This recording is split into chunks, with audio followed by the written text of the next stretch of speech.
Olá pessoal, tá no ar mais um episódio do Cast for Closer, seu podcast para dominar inside sales e colocar suas metas no bolso. Para você que nos ouve pela primeira vez, esse podcast é feito pela MeTime, referência brasileira em inside sales. O software da MeTime organiza o trabalho dia a dia dos SDRs e vendedores na prospecção para sua empresa gerar mais oportunidades comerciais, mais pipeline de vendas. Para conhecer mais, acesse metime.com.br. O tema do episódio de hoje é estruturando o outbound dentro de uma grande empresa. A gente sabe que grandes corporações estão migrando para inside sales, abrindo prospecções outbound, inbound, prospecções remotas. Muitas vezes o time que era externo, né, de field sales, teve que fazer a migração e agora está tendo que fazer o processo remotamente via inside sales, nesse pós-pandemia, nesses um ano e pouquinho. Então, seja, né, a venda toda ocorrendo via inside sales ou somente da prospecção, várias dessas empresas vieram nos procurar, enfim. E a gente trouxe alguém aqui hoje que atua em uma grande empresa, estruturando essa área de prospecção outbound do início ao fim, na verdade, em mais de uma área, mas ele vai contar em detalhes aqui pra gente. Eu estou falando do Davi Matos, Sales Manager na Lynx. O Davi é um amigo de longuíssima data, de muitos encontros aqui em Floripa, dos gestores comerciais aqui, um grupo de WhatsApp bem forte que tem aqui, uma comunidade aqui em Floripa. Davi, é um prazer, cara, dividir mais uma vez um episódio do Cast for Closers, teu segundo com a gente, cara. Meu obrigado, antes de tudo, a tudo que tu faz aí, tudo que eu aprendi com você em outros momentos. Seja bem-vindo novamente, cara, ao Cast for Closers. Grande Cordovez, cara, muito obrigado pelo convite. Estou feliz pra caramba de participar mais uma vez. Se tiver um terceiro, eu peço música. Isso aí. E, cara, é um privilégio fazer parte desse podcast, que é referência nacional aí de conteúdo super rico. Eu me sinto super honrado em estar do lado de speakers aí que são relevantes, são referências no mundo inteiro de vendas. E ainda mais conversando, batendo papo com um grande amigo sobre vendas e estruturação outbound, um desafio super bacana que eu assumi desde o início do ano. E está sendo incrível, assim. Cara, animal. A gente tem acompanhado de perto, né, a tua trajetória e o trabalho na Lynx, Davi. Eu acho que o primeiro passo e o ponto que eu quero mergulhar é justamente a tua ambientação, cara. Teus 30 primeiros dias. Tu chegou na empresa, eu imagino que tu tenha que entender onde ela estava em termos de prospecção, de geração de demanda. Então, como é que tu se situou, cara, nessa grande empresa, nessa corporação? Que métricas tu analisou antes de começar essa estruturação em outbound? Pô, legal, legal. Para situar, vamos colocar o pano de fundo, o cenário, né? O que é a Lynx? Talvez algumas pessoas não conheçam, se tu não trabalha diretamente com varejo, pode não conhecer, mas a Lynx é a maior fornecedora de soluções para varejo do mundo. Assim. Pense em qualquer software para varejo, uma frente de caixa, um software fiscal, e varejo pode ser farma, food, auto, posto de gasolina, shopping, enfim, tudo. E a gente fala muito sobre construção de máquinas de vendas. Né? A Lynx tinha já um rolo compressor de vendas. Só que com uma maneira, como é uma empresa já um pouco mais antiga, essa máquina de vendas deles foi sendo construída inicialmente muito focada em canais. Num segundo momento, uma estruturação de uma venda inbound, inside sales muito bem construída, que conseguiu gerar resultado muito rápido, e começou a pipocar as oportunidades com cara de outbound. Contas já com ticket maior, que exige um ciclo de negociação um pouco mais longo e que tem características diferentes do inbound, né? Que um ticket mais curto, um ciclo de venda mais curto. E aí surgiu, a Lynx percebeu essa necessidade de, pô, vamos arrumar a casa. E a minha entrada vem exatamente como que a gente estrutura do zero, não do zero, já existia venda outbound, mas como a gente consegue trazer ciência, inteligência, estruturar uma área para que ela seja percebida. Assim, pô, eu tenho lá as minhas métricas de canais, as minhas métricas de inbound, inside sales, agora preciso das minhas métricas outbound, que eles não aconteçam de uma maneira somente espontânea e orgânica, mas que aconteçam de uma maneira estruturada mesmo. Então, antes de entender quais eram as métricas, é preciso entender assim, qual é a missão dessa área. Vamos pensar em missão de área mesmo, qual é uma área nova. Então, é diferente de outros negócios, assim, pô, eu poderia ser contratado para ser gerente de uma empresa que já tem a área funcionando. Aqui a gente vai criar a área. Então, entender qual é a missão, para quem que ela vai prestar esse serviço de estruturação outbound. Eu mencionei que a Lynx atua em várias frentes do varejo. Cada frente tem uma vertical, uma diretoria específica. É como se fosse um monte de empresa dentro da mesma empresa, do mesmo grupo. Então, eu tinha que chegar e pensar em 5 verticais, inicialmente, que é auto, food, pharma, shopping e big retail. Cada uma com um time próprio, com um diretor próprio, com características próprias. Então, entender qual a missão da área junto a essas áreas correlatas. Quem são as pessoas com quem eu vou interagir? É com o diretor, é com o gerente, é com o vendedor, é com pré-vendas? Que materiais já existem? Existe já um playbook ou não? Quais são os SLAs entre as áreas? Quais são os papéis, responsabilidades? E a minha entrada tem 2 momentos, assim. Tem a minha missão de estruturação diária e a minha missão pessoal com alguns outros projetos dentro da empresa. Então, em paralelo à estruturação da área outbound, veio também a construção de uma metodologia de vendas. Uhum. E isso já vinha sendo feito um pouco antes da minha entrada, uma consultoria prestada pelo pessoal da Mosquite com o Kaiowá, né, que conheces bem Sim, também. sim. E um projeto que eu assumi que é o Insight Sales, não Insight Sales, que é um encontro quinzenal que eu trago conteúdo sobre social selling, aí para franqueados e para venda direta, tanto para quem é interno quanto externo, conteúdos de social selling, como que a gente moderniza essa abordagem ao cliente. Então, primeiro momento, cara, entender a missão da área, quem são as pessoas com quem eu vou interagir, o que já existe pronto, porque eu mencionei, né? Existia uma venda orgânica ali de outbound, mas o que já existia, quais papéis, responsabilidades, definir SLA, e aí sim a gente pode pensar no segundo momento, que métrica que eu vou olhar, onde que está essa informação, como que eu coloco dentro do CRM, se a minha parametrização em outbound vai ser igual ao de inbound. Esse tipo de definição, ela vem antes de métrica. Sim, sim, com certeza. Cara, que massa. Você comentou mesmo em off que tu atua como um consultor de 5 áreas diferentes e a gente vai explorar um pouco desse tema mais adiante. Mas, Davi, eu quero entrar agora num tema importante que é para esse projeto nascer, né, você navega entre a cultura que a Lynx já tinha, que uma empresa grande tem, seus processos, tudo que estava implementado, e essa área nova que você criou, essa metodologia nova, que precisa se provar, precisa gerar resultados, porque ela vai ser comparada a canais, ela vai ser comparada a inbound, certo?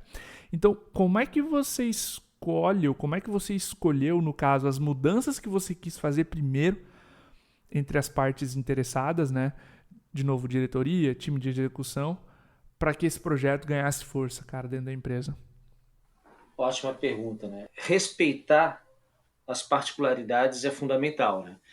Eu não ia chegar lá numa empresa do porte da Lynx e dizer que eles estavam errados ou certos, isso e aquilo. Não ia lá para dizer, né, definir quais eram as regras do jogo. Eu Sim. fui para acrescentar, trazer um pouco mais de ciência para algo que já estava acontecendo. E aí é importante entender, quando a gente vai começar um projeto novo, tu sempre fica... tu precisa de padrinhos, né, de sponsors para dar força para o que tu queres. Eles têm que estar muito bem comprados de que aquele projeto é importante. E esse foi um trabalho até que aconteceu um pouco antes da minha chegada. Eu pertenço a uma diretoria chamada que é a diretoria de estratégia comercial. Eu não estou diretamente na ponta com o cliente, mas eu sou área de apoio para todo mundo que vai até o cliente. E essa diretoria de estratégia comercial já tinha feito esse trabalho de apresentar a ideia do outbound para todas as verticais e ver quem que se interessava para comprar o projeto. Porque, que eu mencionei antes, é preciso entender que o outbound ele vai ter um ciclo mais longo. Então eu não posso esperar ter um Uhum. resultado quando eu estou vendendo para uma loja que tem 2 unidades na mesma velocidade do que quando eu vou vender para a Renner, por exemplo. Sim, Eu sim. vou mudar toda a frente de caixa da Renner, é, é diferente, né? Então tem que saber que esse processo vai levar um pouco mais de tempo. Então, primeiro é comprar os diretores, cara. Porque quando, nesse caso, eu preciso ter eles muito bem alinhados, engajados com o projeto, porque eles vão ser o principal drive de mudança da empresa. Eles entendendo que aquilo é Uhum. importante, os times automaticamente entendem também, né? Eu acho que aqui o primeiro passo é transformar os diretores em defensores, em promotores da ideia, do projeto. Perfeito. Cara, tu falando, eu fui lembrando de alguns clientes grandes que a gente atendeu aqui na MeTime, Davi, e sem esses padrinhos, o projeto começa a degringolar mesmo. E um caso clássico que a gente viu de muito apoio, daí o polo oposto, tá? E foi um grande aprendizado para nós de como a empresa compra e como é que um ou dois diretores muito comprados no projeto puxam toda a mudança que está por vir, né? Mudança de cultura, mudança de processo, quebra de hábitos, desafiar o status quo. Eles isolaram o time em outra unidade física, colocaram em outro prédio, colocaram, sabe, tomaram os cuidados, tinha cartaz nosso da MeTime lá nas paredes, assim, com dicas dos treinamentos. Parecia uma startup dentro de uma grande empresa, sabe? E como esses diretores comprados fizeram a diferença para aquele projeto dar certo. Pô, mérito, acho que, do time, né, que te trouxe de fazer esse alinhamento antes para que as coisas pudessem acontecer. Fazer o Por alinhamento favor. não é uma certeza de que vá navegar em mares tranquilos, né? Porque Exato. tem o alinhamento antes, quando tu vende o sonho, todo mundo gosta muito da ideia. Pô, vou ter um projeto que vai me ajudar a tracionar grandes contas.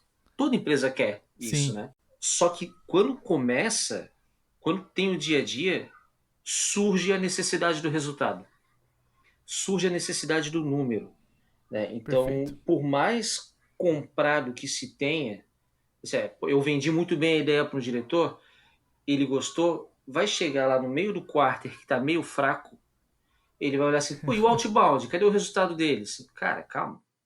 A tua venda tem um ciclo de 6, 7 meses. A gente está no terceiro, está no segundo, né?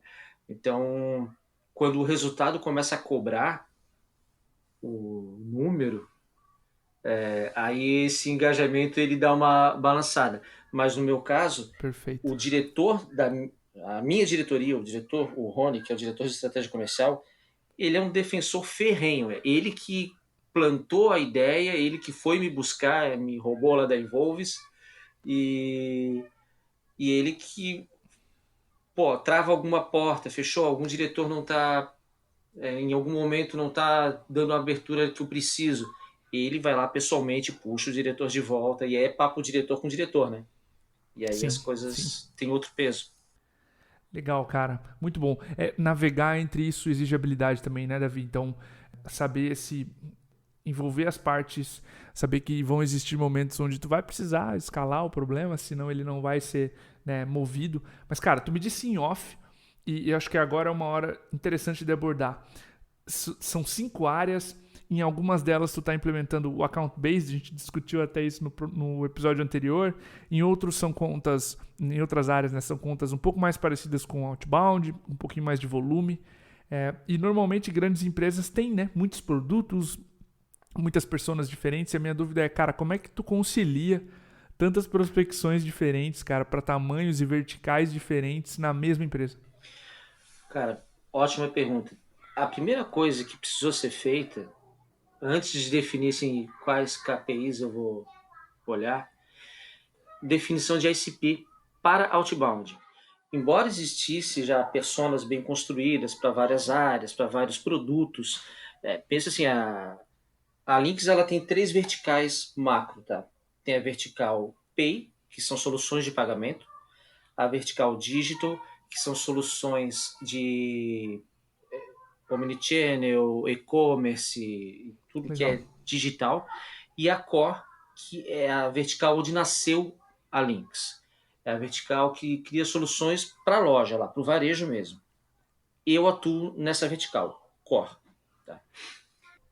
Essa vertical, só ela tem mais de 70 soluções. mais de 70 Uau. produtos, para diferentes tipos de varejo. Então, tu imagina criar Quem é teu ICP? Então, a gente precisa ir segmentando, tá? Essa faixa de cliente, eu vou trabalhar com franquia, essa com inside sales, e agora outbound. Como que eu defino? Hoje, exatamente no dia de hoje que a gente está gravando, passei boa parte da minha tarde, depois de a gente passar aí alguns meses desenhando o ICP, porque desenhar o ICP de uma empresa com esse porte, com essa penetração de mercado, é super complexo. Assim, a gente pensa, ICP, eu vou dizer, meu cliente tem que ter a característica A, B e C. Mas peraí, qual é o tamanho desse mercado? Eu consigo ter penetração? Justifica ter investimento no mercado que eu vou ter X? Se justificar, a gente vai avançando. Hoje foi um dia de trabalhar tierização. Beleza, já sei qual é o meu Uhum. ICP, agora qual é meu tier? Como que eu vou priorizar esse atendimento? Definir a minha priorização de atendimento, agora eu posso entender onde que justifica, por exemplo, um account-based marketing. Onde que o nicho, aquele tier, ele é tão interessante, ele, ainda que seja complexo, que justifica eu construir agora dentro dessa área uma outra área, porque é importante, às vezes as pessoas acham que o account-based marketing é um processo, uma metodologia simples que eu vou lá e implantar, não, vou vender para grandes contas. Account-based marketing, quando bem construído, tu formas um time para isso. Perfeito. E eu tenho que ter contas que justifiquem esse investimento. Então, nesse trabalho de tierização, a gente começou a fatiar, tá? Dessa vertical, eu consigo tirar 2 clientes que justificam a account-based marketing. Dessa, eu tiro 3. Então, no fim das contas, de uma empresa com a penetração de mercado que tem a Links, eu vou lá e escolho 10, 15 contas que, por si só, 15 contas distribuídas em 5 verticais, mas que justificam ter um time de account-based marketing com orçamento próprio, com outro tipo de abordagem, uma abordagem, né, o account-based marketing ele é nominal, né? A minha Uhum. atuação ela é Perfeito. nominal e com orçamento destinado vai ser um investimento mais caro, mas que o retorno vai justificar aquele CAC, né? Sim, perfeito. Cara, Davi, digamos que né, tu se situou, já tem cliente, público-alvo, empresa, geração de demanda, enfim, tu já sabe como tudo tá rolando. Tu decidiu o ICP, traçou as 5 empresas, as 15 empresas né, de 5 verticais diferentes. Cara, para que esse projeto ganhe força, diretoria comprada, enfim, para que esse projeto tenha sucesso, o time envolvido é crítico. Né? Como é que você escolheu, distribuiu os papéis para montar essa operação outbound dentro de 5 áreas diferentes? Legal, cara. E de fato, esse é um ponto super crítico. Quando eu cheguei, eu não tinha certeza se eu teria um time diretamente ou se eu ia simplesmente Uhum. atuar transversalmente nas outras áreas. E aí a gente já definiu, tem hoje um time de geração de demanda com 5 pessoas, tem áreas dentro da diretoria de estratégia comercial que me apoiam demais, assim, tem área de inteligência de mercado, que vai fazer a pesquisa de tanque, tem área de planejamento Uhum. comercial que vai me ajudar na construção dos BIs, da visão que eu vou ter. Então, assim, dentro da diretoria tem várias áreas de apoio que suportam o início dessa atividade. E dentro dos outros times, das verticais, existem os closers, os hunters, que não estão diretamente sob a minha gestão, mas que eu preciso Uhum. contribuir para a atividade deles. Eu preciso contribuir para que eles consigam fechar. Nisso de comprar o time, de engajar o time, é muito importante respeitar quem está lá dentro. A gente tem um ímpeto. Quando mudas, eu trabalhei 4 anos em outra empresa antes de estar na Lynx, eu tinha minhas bolas de segurança. Eu tinha os caras que eu sabia que se eu trouxer hoje, ele dá resultado amanhã. Gente Uhum. boa que, pô, trabalhei um tempão e que não teria medo de falar quanto que tu queres para vir. E eu sabia que era resultado. Só que fazer isso seria desrespeitar quem já estava lá. E quem está lá não está lá por acaso. Né? Então, entender que as pessoas que estão ali dentro, elas merecem esse respeito, merecem ser escutadas. E sempre que eu chego e assumo uma equipe nova, a primeira coisa que eu quero saber é assim, tá, me diz a tua trajetória, como que é a tua história, de onde tu veio, onde tu tá, onde tu queres chegar. Tu tá feliz, tu não tá feliz? Entender o momento da pessoa, entender o momento do time, senioridade. Esse time é um time júnior, pleno, sênior, heterogêneo, homogêneo.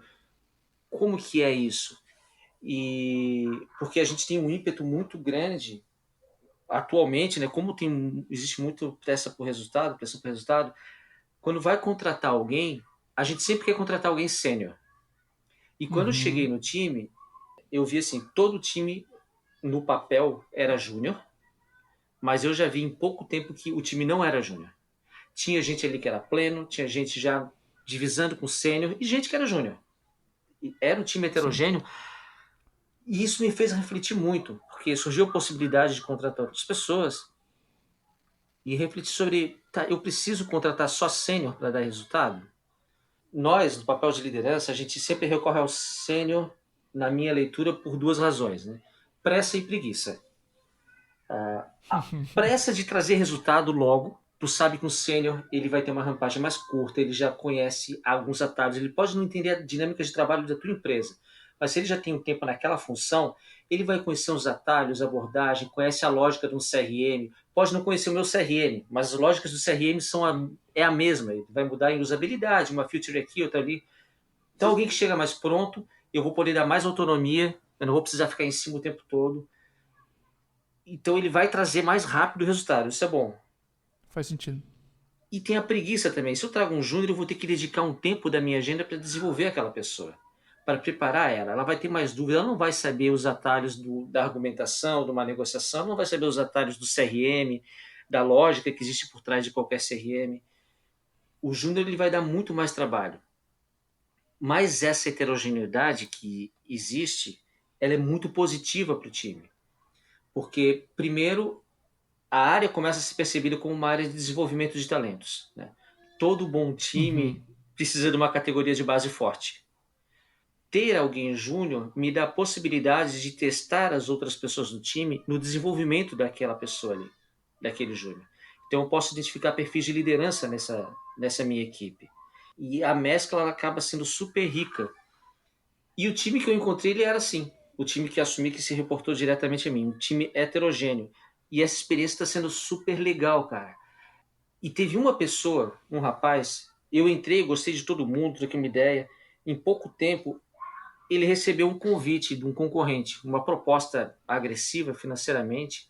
Eu apresentei para ele os planos que eu tinha. Cara, eu sei que eu não vou cobrir essa proposta, mas aqui dentro a gente tem um projeto audacioso, a gente está começando uma área, tu iniciar uma área, vai colocar o holofote em ti. Uhum. Mas ele foi. Eu falei, beleza, tu vai, só que vamos fazer um acordo.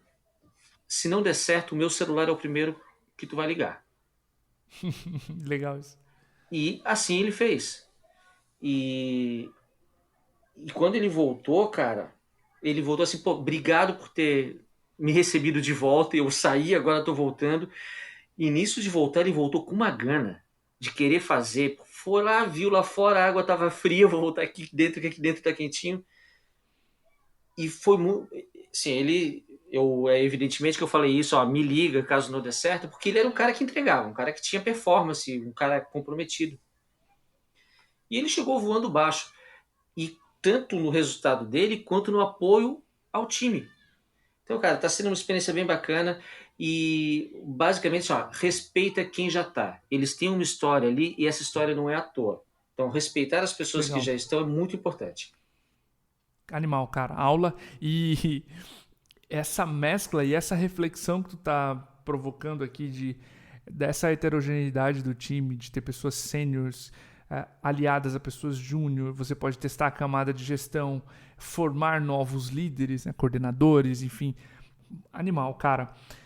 Cara, pra gente fechar, o projeto começa, né? Começa a chegar os leads, começa a chegar os primeiros resultados, as primeiras oportunidades, reuniões comerciais. O time vai sendo azeitado, tu vai avaliando o que está acontecendo, mas como é que tu avaliou, como é que tu definiu o que é sucesso para essa operação outbound? E deixa eu aprofundar a pergunta aqui. Como é que tu planejou onde que tu queria estar? 30, 60, 180 dias depois do kickoff? Especialmente, né, falando que a gente está falando de contas enterprise aqui, que o retorno às vezes não é tão imediato, né? Sim, sim, exatamente. Talvez eu não tenha a resposta do 30, 60, 90, 180, mas uma ideia geral de curto, médio e longo prazo, com certeza. Ótimo. O primeiro, ele vai estar engatado com as primeiras respostas aqui do nosso papo, né? Entender a missão da área. Esse é o marco zero. Qual é a nossa missão aqui dentro, nosso propósito enquanto time? Segundo, quem faz parte desse time, dessa missão? Quem que está nesse barco que vai remar junto com a gente? Que ritos vão conduzir essa área? Eu tenho que ter claro assim, ó, pessoal, a gente vai se reunir, e desde assim, ó, rito de que dia, quanto tempo, para qual finalidade? Né? Que ritos eu vou fazer? Que ritos essa área tem que ter com as outras áreas? Como a gente é uma área que vai prestar serviço para 5 verticais diferentes, como que eu faço essa interface? Né?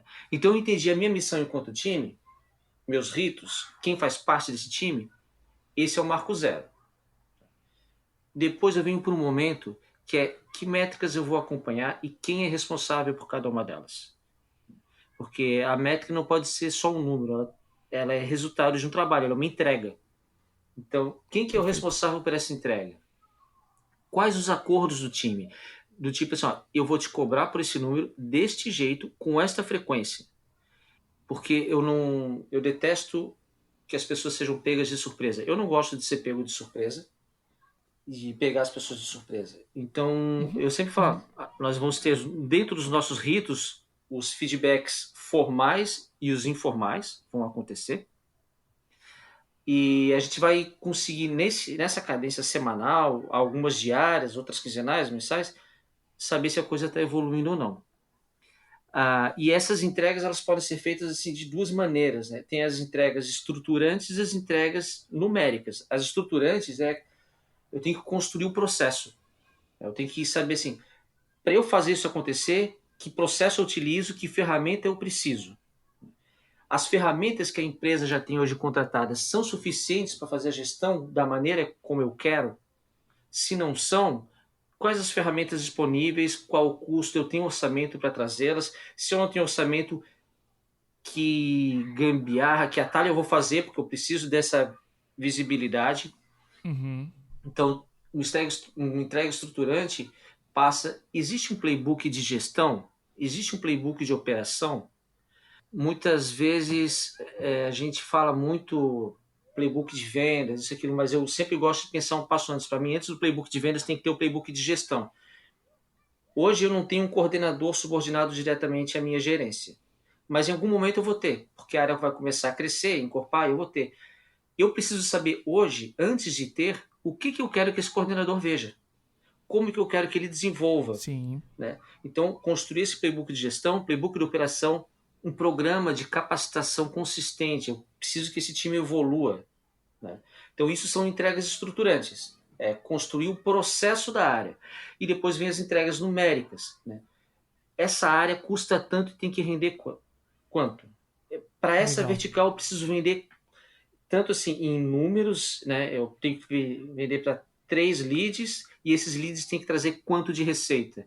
Eu quero um lead com possibilidade de expansão, o land and expand, ou quero um lead fechado, que é uma solução e ponto. Isso tudo tem que ser metrificado com número, então eu tenho tanto a entrega estruturante de projetos, quanto a numérica, que é venda. Assim. Eu preciso gerar discovery, oportunidade tem que gerar venda, tem que gerar negócio. Se não gerar negócio, eu posso encher o pipeline de oportunidades. Se não vender, não fiz o meu trabalho. Não adianta. Cara, sensacional, Davi. Eu adorei esse episódio, cara. É uma aula que voou pra mim essas 5 perguntas. Espero que você tenha gostado também. Muito. Cara, deixa um contato pra galera. Agora tu mudou de empresa, enfim.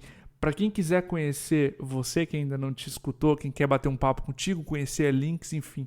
Deixa de repente teu LinkedIn aqui pro pessoal. Bom, pessoal, quem quiser me conectar vai ser um prazer. Davi, com D mudo no final. Não é David, é Davi. Davi com D mudo no final. Matos com 2T. No LinkedIn me acha fácil lá. E se precisar de soluções para o varejo, me procurem também, que a Lynx vai ter uma solução certa para ti. E vai ser um prazer. Adoro trocar ideia, bater papo. Se quiserem se conectar, vão ser recebidos aí de braços abertos. E obrigado pelo convite, cara. Sempre um prazer aqui trocar ideia contigo, seja no podcast, seja na mesa do bar. Te encontrar é sempre um prazer, cara. Cara, obrigado. O prazer é meu. Para você que ouviu esse episódio até agora, um nosso obrigado. E até o próximo episódio.